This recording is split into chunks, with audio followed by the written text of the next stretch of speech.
Bonjour à tous et bienvenue dans cette nouvelle vidéo. Aujourd'hui, nouveau décor, j'espère qu'il vous plaira. Normalement il va rester à plus ou moins long terme. N'hésitez pas à marquer dans la barre de commentaires si jamais vous avez des idées d'amélioration.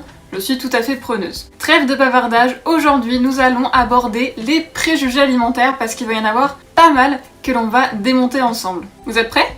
C'est parti. Préjugé numéro 1, faire des régimes pour perdre du poids. Parmi ces préjugés, nous allons retrouver le régime du camp, hyperprotéiné et encore d'autres régimes, je suis sûre que vous en connaissez pas mal. Quels sont les inconvénients de ce régime-là? Vous allez créer des carences, donc des frustrations, ça va agresser votre métabolisme et la prochaine fois quand vous voudrez vraiment perdre du poids, eh bien vous ne pourrez pas parce que votre corps va garder en mémoire que vous lui avez fait du mal et que possiblement prochainement vous allez encore le carencer, donc il va tout stocker et au final vous allez prendre du poids. En plus, ce qui est pas terrible, c'est que vous allez changer vos habitudes alimentaires du tout au tout. Donc en fait, peut-être que vous allez perdre du poids au départ, mais que au final, ça va tellement être pas naturel pour vous que vous allez avoir qu'une seule hâte, retrouver votre alimentation comme avant, et c'est là où vous allez reprendre du poids et manger plus que de raison puisque vous avez été frustré des fois précédentes. Deuxième préjugé, avoir faim, c'est normal. Eh bien en fait, non. Avoir faim, ce n'est pas du tout normal. D'accord, pour perdre du poids, il faut avoir un déficit calorique, c'est-à-dire apporter moins de calories que ce que l'on dépense pour pouvoir perdre du poids. Sauf que si la balance est beaucoup trop importante, votre métabolisme, il va se mettre en alerte, votre corps, il est pas bête.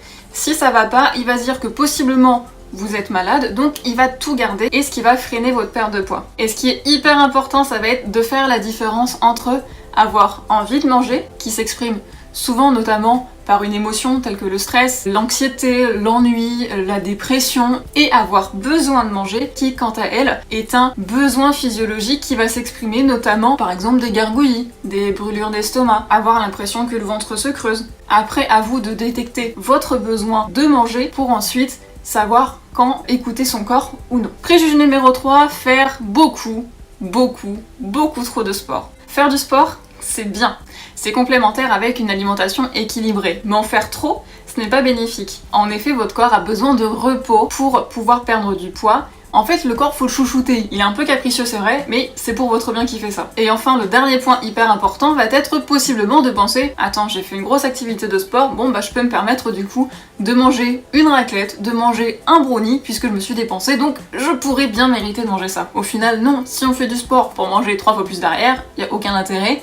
Ne faites pas de sport. Quatrième point, ne pas manger entre les repas. La nourriture est le diable. Si tu manges entre les repas, tu grossiras. Évidemment, c'est faux. Ce qui est hyper important, j'arrête pas de dire ce qui est hyper important, mais ça l'est, ça va être de fractionner vos repas pour apporter tout au long de la journée différents apports énergétiques. Votre corps, il est fait pour pouvoir manger tranquillement, petit à petit. Si on mange d'un coup un gros tas, notamment comme le jeûne, votre corps va tout stocker, il va être en carence pendant plusieurs heures, il va se mettre encore une fois en alerte. Vous allez stocker tout le repas suivant.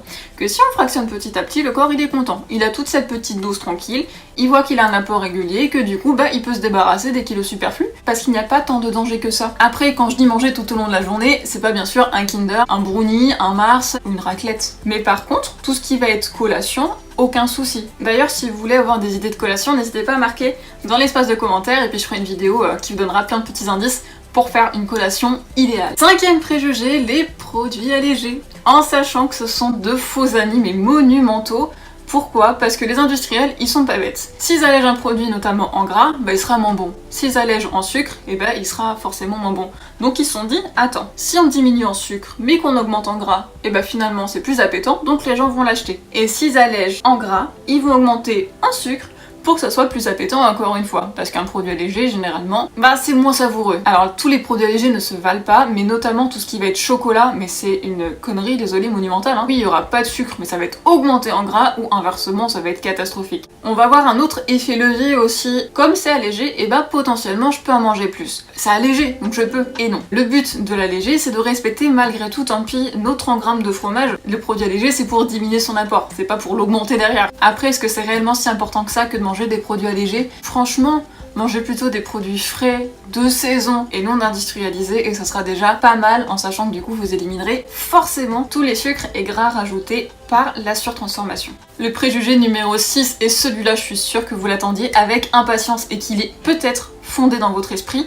qui est Les féculents, ça fait grossir. Oh mon dieu, pas de pommes de terre, pas de pâtes, pas de pain, parce que c'est le diable aussi encore une fois. Eh bien non, les féculents sont hyper importants dans l'équilibre alimentaire. Si vous savez pas ce qu'est l'équilibre alimentaire, n'hésitez pas à cliquer sur cette petite fiche qui apparaît en haut de votre écran, qui va permettre du coup de vous donner un peu plus d'informations sur ce sujet. J'ai déjà fait une vidéo. Le 7e préjugé, c'est un préjugé indirect, ça va être de perdre du poids tout de suite maintenant et très vite. Donc par exemple, on va avoir plein de conseils pour perdre du poids très rapidement. Donc il y a celui-là par exemple, c'est pas assez. Celui-là il est pas mal et précis en plus, mais on peut être encore plus exigeant. Voilà, là on commence à être pas mal. En plus il y a plusieurs choix, c'est cool. Attendez, je pense qu'on peut faire mieux avec mon chouchou, celui-là. Celui-là, il est vraiment parfait. Désolée de vous décevoir, mais ce n'est pas possible de perdre autant en si peu de temps. Le corps humain, il va à son rythme. Si c'est pour avoir une alimentation totalement carencée et être hyper frustré, vous perdrez peut-être ce poids-là. Mais vous allez très vite le reprendre parce que ça sera pas votre alimentation normale pour vous. Ça sera un régime. Et un régime ne fait pas perdre du poids sur le long terme. Donc pour que la perte de poids soit efficace, ça doit être ancré dans vos habitudes et que vous la considériez comme normal. 8e préjugé, les produits miracles. Donc vous allez avoir plein de recettes pour perdre du poids simplement en buvant la petite boisson qu'il faut. Après malheureusement ces boissons miracles ne vous feront pas perdre 3 cm de tour de ventre en l'espace d'une nuit. Désolée de vous décevoir. Par contre, ce qui est cool dans ces boissons-là, c'est que ça va favoriser une bonne hydratation pour atteindre les 1 litre à 1 litre et demi d'hydratation par jour. Si ça vous fait plaisir, allez-y finalement. Le 9e préjugé, malheureusement le plus courant, donc je termine par lui, ça va être de suivre son influenceur favori parce qu'il est spécialiste dans le sujet. Bah oui, Manolia du 27 a perdu 20 kilos en l'espace de 2 mois. Mais du coup, je vais faire totalement comme elle, quoi. Alors que non, chaque être humain est différent. Ce qui a fonctionné pour elle ne fonctionnera pas pour vous. Donc ne faites pas confiance à n'importe qui, surtout que Magnolia est certainement très sympa, qu'elle a certainement réussi son sujet. Sauf que, il faut savoir qu'on est également sur YouTube et que les titres comme ça, racoleurs, forcément vont attirer les gens. Et du coup, bah, Magnolia va être contente parce qu'elle va avoir plein de vues et engendrer la YouTube monnaie. En sachant que certainement, cette youtubeuse aussi favori va vous vendre des produits miracles qui l'ont aidé à atteindre cet objectif qui est de 20 kg en 2 mois. Et pour ça, elle est quand même super sympa et elle va vous donner un code promo pour la petite boisson magique. Pourquoi ? Parce qu'encore une fois, on est sur YouTube et qu'elle n'est pas professionnelle de santé. Donc, si vous voulez réellement atteindre un objectif particulier, allez voir des professionnels de santé qui sont là pour vous, qui vous donneront des conseils personnalisés et non des conseils génériques et une baisse de confiance en soi. Pourquoi elle, est-ce qu'elle y arrive et pas moi ? Je suis vraiment minable, je suis bonne à rien, même ça j'y arrive pas. Et ça, c'est pas cool pour vous. Qu'un professionnel, il sera là pour vous soutenir, vous donner des idées parce que vous êtes quelqu'un d'exceptionnel et ça, le professionnel, il saura vous le dire. Intéressez-vous aussi à votre mutuelle qui vous permettra de rembourser des consultations diététiques. Ou alors, si vous dites, bah non, j'ai pas l'argent nécessaire, suivez cette chaîne, abonnez-vous, je vous donne des conseils, je suis diététicienne diplômée, quelquefois ça peut vous aider, n'hésitez pas à me contacter si vous avez des questions particulières, je vous répondrai avec beaucoup de plaisir. C'est l'émotion.